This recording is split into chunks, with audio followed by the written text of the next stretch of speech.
akimtafutia nafasi Jonathan Soa. Ni dhahiri Shairi alikuwa anatamani sana kumuona Soa. Kipindi cha kwanza nimeona hata baadhi ya comment wanasema Soa ni mfungaji lakini wapishi hamna. Sawa, kabla goli lake la tatu, lakini goli la tatu katengenezwa baadhi ya chances. Hata yeye pia nadhani kipindi cha pili Soa ndo amekuwa active enough kuliko kipindi cha kwanza. Kwa kwake active ni kwamba huduma zinafika. Yeah, na ukimzungumza Jean Charles Ahoua, nafasi ambazo amekuwa akizitengeneza mara nyingi zimekuwa ni nafasi ngumu. Yaani bado anashindwa kutengeneza nafasi ambazo zitatufanya sisi tuanze kumhukumu Jonathan Soa ama tuanze kumhukumu mshambuliaji ambaye anacheza naye. Yeye bado mipira yake mingi ambayo anaitegemea imfikie mshambuliaji ni mipira ambayo inapita juu. Na mipira ya juu mara nyingi inakuwa ni 50 kwa 50. Aidha umfikie mshambuliaji au beki aweze kuosha au uende sehemu ambayo ukutegemea uende. Lakini mipira ya chini walau unaweza ukawa na walau 70 mpaka 80 za kwamba unaweza kumfikia mhusika. Tukirudi kwenye mchezo wa jana, yes, ulikuwa ni mchezo ambao kwanza matarajio kabla ya mchezo tarajia kwamba unaweza ukawa ni mchezo wa upande mmoja, kwa maana Simba wakadominate game kutokana na matatizo ambayo wanayapitia Fountain Gate. Tukirudi kwa mwalimu Dennis Kitambi, yes, kama mwalimu kukosekana kwa wachezaji wako wote tayari kuna kitu kinapungua kuanzia kwenye mpango kazi wako, lakini pia kuanzia kwenye utekelezaji wa majukumu na hata mpango kazi yeye ukifeli, tukirudi kwenye plan B nayo pia inaweza pia ikawa ni changamoto, kwa sababu tayari hauna wachezaji wako ambao ulitegemea uanze nao msimu. Una wachezaji watatu ambao umewapandisha kutoka timu za vijana, then una wachezaji wengine ambao walikuwa kwenye timu. Kwa maana wale wachezaji watatu ni goalkeeper mmoja ambaye alianzia benchi na fullback ya kulia pamoja na fullback ya kushoto ambao wote hao amewapandisha kutoka kwenye timu zao za vijana. Mimi ni sifu sana mpango kazi wa mwalimu Dennis Kitambi, namna ambaye alitengeneza Fountain Gate kucheza dhidi ya Simba iliyo kamili. Dhidi wakati huo wao wako pungufu. Namna gani ambavyo aliweza kutengeneza setup nzuri kuanzia namna ya kulinda paka kwenye eneo zima la kushambulia. Jana paka kuwapelekea Simba kufunga kwenye set plays magoli kama mawili. Hiyo inamaanisha kwamba tayari yeye alitengeneza mpango mzuri kuhakikisha Simba waweze wakafunga kwenye open play. Kwa maana kutengeneza nafasi ambazo hazitokani na mipira ya kutenga, iwe ni free kick ama kona. Kwa hiyo hapo ndo mpaka unakuja kusifu mwalimu namna ambavyo yeye mwenyewe alitengeneza mpango kazi wake. Na mashambulizi mengi ya Simba huwa yanapenda kutokea upande wa kulia, kwa Shomari Salum Kapombe ambaye mara nyingi ameonekana ni threat kwa wapinzani pale ambapo Simba inacheza. Yeye alikuja kuwa analioverload eneo lao la kushoto ambao ni kulia kwa Simba, kuhakikisha Shomari Salum Kapombe huduma hazimfiki, hata zikimfikia huduma anakuwa haoni nafasi ya kwenda mbele ili kuweza kupiga crosses wafikie watu kama akina Jonathan Soa pamoja na Kip Dennis ama Jean Charles Ahoua.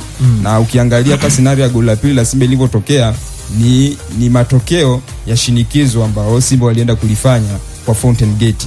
Mpira ambao alienda kugusa Kapombe, then Soa akauchukua. Unasifu pia namna gani ambavyo Yusuf Kagoma alienda kuintercept. Gumza kwamba anataka X factor, alafu X factor kumbe ipo ndani ya Simba. Kwa nini makocha huwa wanapenda kushinikiza sana vitu ambavyo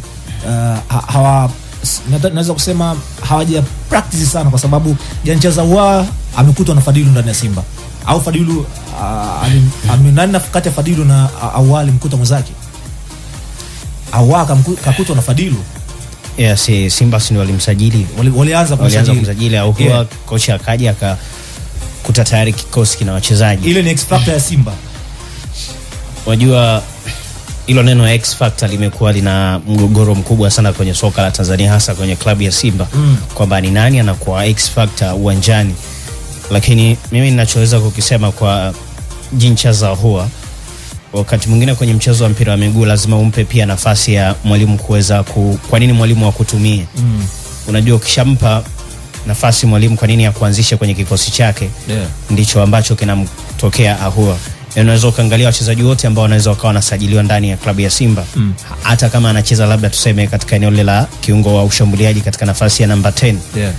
Unaweza ukashangaa amekuja, lakini mwisho wa siku asitoe kile ambacho watu wanakitegemea. Lakini huyu Jean Charles Ahoua ukiangalia katika michezo ambayo alicheza msimu uliopita aliweza kufunga na akaibuka kuwa mfungaji bora. Lakini pia alikuwa ni mojawapo ya wachezaji ambao waliweza kutengeneza nafasi za mabao ndani ya klabu ya Simba. Lakini unaweza ukaangalia msimu huu kwenye mchezo wake wa kwanza tu tayari amekwisha prove kwamba ninaweza nikaendelea pale ambapo nilipoishia msimu uliopita. Kwa hiyo ni mojawapo ya sifa ya mchezaji mzuri, consistency. Lazima uwe na uwezo wa kuendelea kutoa huduma ile ambayo ulikuwa unaitoa msimu uliopita au iongeze zaidi. Kwa hiyo unaona kama jana kwenye mchezo wa kwanza mchezaji anafunga bao moja alafu pia anatengeneza tena bao lingine. Tafsiri yake ni kwamba katika ratio mabao matatu ambayo Simba waliyafunga siku ya jana, yeye amehusika katika mabao mawili. Kwa hiyo lazima tujaribu kumuelezea Jincha Ahoua kwa nafasi yake ndani ya klabu ya Simba anafanya kitu gani. Na mchezo wa mpira wa miguu siku zote ni namba. Yani namba ndio zinazungumzika zaidi. Unajua kwa mfano ukiangalia ndani ya kikosi cha Manchester City msimu uliopita au misimu mingine nyuma iliyopita, huyu De Bruyne wakati mwingine uwanjani inawezekana usimuone akipiga vyenga sana, usione ana possess sana mpira, lakini yeye ni kwamba yuko very objective. Utampa mpira atajua kwamba Haaland yuko kwenye position gani, ataweka mpira Haaland atafunga. Huyo utajua kabisa kwamba sasa hivi niko nje ya 18 ya mpinzani, nimepatiwa mpira, nina chance, nimeweza kufanya scanning, nimeona naweza nikamwangalia mlinda mlango aliposimama ni wapi, nikashoot, then nikaweza kuipatia timu yangu bao. Kwa ukiangalia mazingira hata ndani ya kikosi cha Simba, yani ye Ahoua. Mimi labda niseme kwamba kabla ya kumzungumzia Ahoua ambaye jana alionekana kwamba ni mchezaji bora katika ule mchezo wa jana. Of course. Hata kama tuzo wa kupewa yeye, lakini alionekana ni bora kutokana na alipewa yeye sawa. Kutokana na ule ubora ambao ameuonyesha. Kuna mtu nilikuwa natazama naye mpira nikamwambia unamwangalia Elia Mpanzu. Huyu Elia Mpanzu wa msimu uliopita aliyesajiliwa dirisha dogo.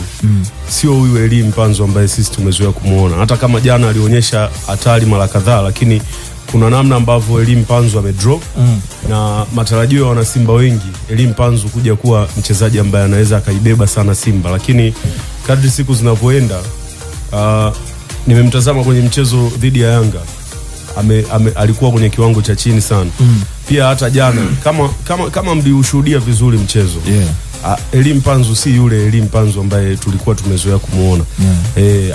Ana ule usharp kama alikuwa nao mwanzoni kwenye msimu uliopita.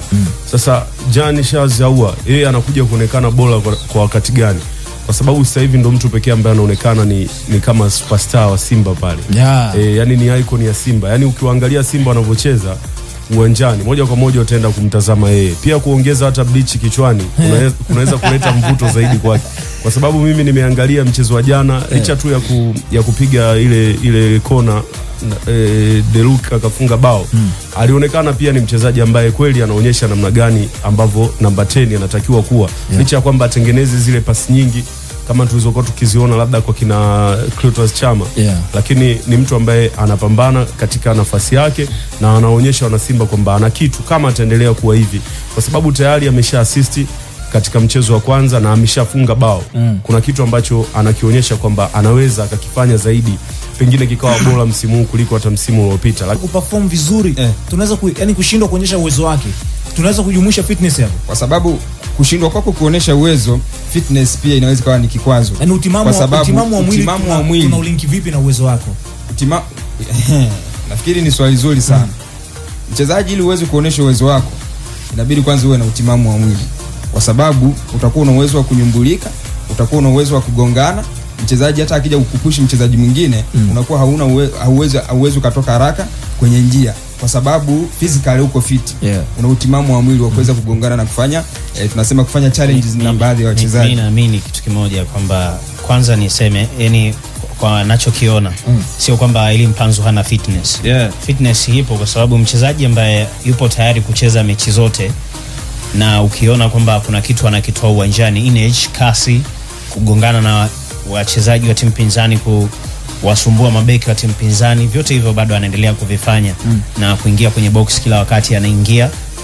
Unajua kitu kikubwa ambacho naweza nikasema Elia Mpanzu kimekuwa ni changamoto kwake na anatakiwa kuweza kubadilika, labda ni tofauti na vile ambavyo tumekuwa tunamtazama Pacome Zouzoua, ni namna yake decision. Unajua mchezaji mzuri siku zote lazima tuangalie pia decision. Maamuzi yako unayafanya kwa wakati gani? Unaweza ukawa ni mchezaji mzuri lakini ukawa pia unachelewa kuweza kufanya maamuzi sahihi kwa wakati sahihi. Kwa mfano unapofika kwenye box la mpinzani kuna mazingira labda ya kutengeneza vipas, hauitoi, unataka labda tena utan uweke tena kwenye namna nyingine, au unaendelea kumiliki mchezo au unaendelea kumiliki mpira alafu unataka kuwasubiri tena watu wapige vienga na nini. Yani mambo yanakuwa ni mengi sana unapokuwa unafika kwenye final third. Why tunamtem Clatous Chama miongoni mwa washambuliaji bora au wa viungo washambuliaji bora ambao wamepita katika ligi yetu, ni kwa sababu ya utulivu wake katika final third na maamuzi sahihi, accuracy. Unajua unaweza ukawa unafika kwenye hilo box la mpinzani, lakini mara nyingi lazima uwe unajaribu kuangalia ni mchezaji unafanya kitu gani. Kama ufanyi vile ambavyo unatakiwa kufanya kwa wakati sahihi, wakati mwingine ndio utakuwa unakosa credit.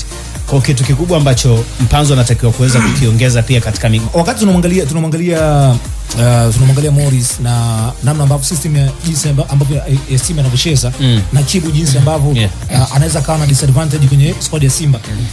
Alassane Kante ni miongoni mwa majina ambayo nadhani jana Alassane Kante kacheza game yake binafsi.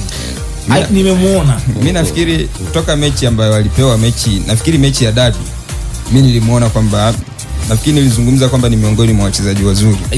Yani uwezo wake wa kuweza kupiga pasi, tunasema ni penetration pass kwenye tunasema katikati ya mistari, katikati ya mstari wa tunasema mstari wa washambuliaji na viungo ama katikati ya mstari wa mabeki na viungo, kwa maana wachezaji ambao wana uwezo wa kupokea mipira katika maeneo yale. Alassane Kante uwezo wake ni mzuri sana kupiga mipira ya vile, lakini pia anashuka katikati ya central defenders kuhakikisha anaisaidia timu kwenye build up. Ana uwezo mzuri sana, ana matumizi mazuri ya mwili wake. Lakini kitu kingine nimeona ni miongoni mwa watu waungwana sana kwenye mchezo. Fair play. Ana fair play sana. Unajua mpira wa miguu siku zote tunasema fair play ndio kitu ambacho inabidi kitawale kwenye mchezo.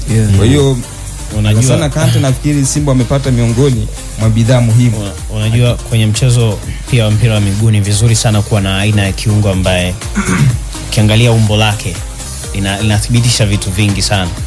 Kwamba ni mchezaji ambaye anaweza akaisaidia Simba sana katika eneo la katikati, kwa sababu kwanza ameenda hewani. Kiungo akienda hewani tafsiri yake ni kwamba hata zile aerial balls tafsiri yake zinazopita maeneo ya katikati anaweza kuzimaster sana, au zile second balls wakati mwingine.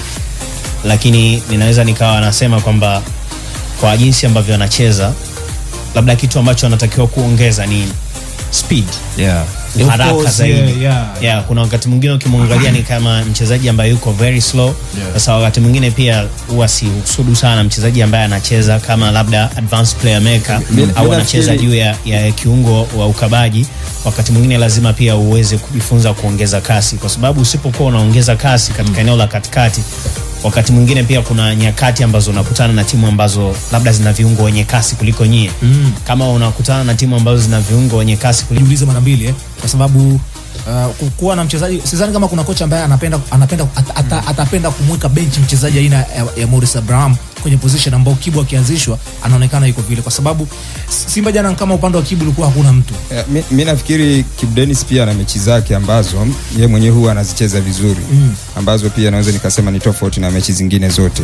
Yani Kibu msimu mzima anaweza asicheze vizuri kwenye mechi za ligi, lakini zinapokuja mechi ambazo pengine tunasema ni mechi za Kibu, mechi zinazo wachezaji wanatumia sana nguvu, matumizi makubwa sana ya nguvu, ndio Kibu huwa anafanya vizuri. Kwa mfano michezo ya kimataifa, Kibu amekuwa akifanya hivyo. Mchezo mfano Simba dhidi ya CS Constantine, walau Kibu alifanya kitu. Mchezo kati ya Simba na Al Ahly Tripoli, walau Kibu alifanya kitu. Kwa hiyo Kibu pia na michezo yake, lakini unahitaji kama mwalimu unahitaji uwe na wachezaji wengi wenye sifa tofauti ambao wanaweza wakatimiza mpango kazi wako na ukafanikiwa. Kwa upande wa Morris Abraham nafikiri ilikuwa ni saini ambayo ni nzuri, na hivi vitu vyote amevileta kocha Farouk Davis ndani ya kikosi cha Simba, kwa sababu kipindi kile Morris Abraham alikuwa amemaliza mkataba na timu yake ambayo alikuwa anacheza, then alikuja Tanzania na meneja wake alimwambia akafanye mazoezi na kikosi cha wekundu wa Msimbazi Simba. Baada ya kwenda kufanya mazoezi, Simba walikuwa wanaelekea Zanzibar kwenda kucheza mchezo dhidi ya